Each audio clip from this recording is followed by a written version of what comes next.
Hey guys, welcome to my channel, and in this video I'm gonna show you how you can get my AI on Snapchat on your Android phone.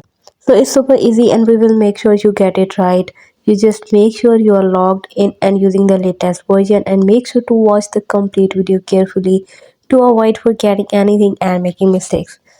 Let's get started. Here you can see I have Snapchat account. Just tap right here, and just here you can see my chat options. Tap on that feature, and here you can see I have different chats, and at the very front I have my AI.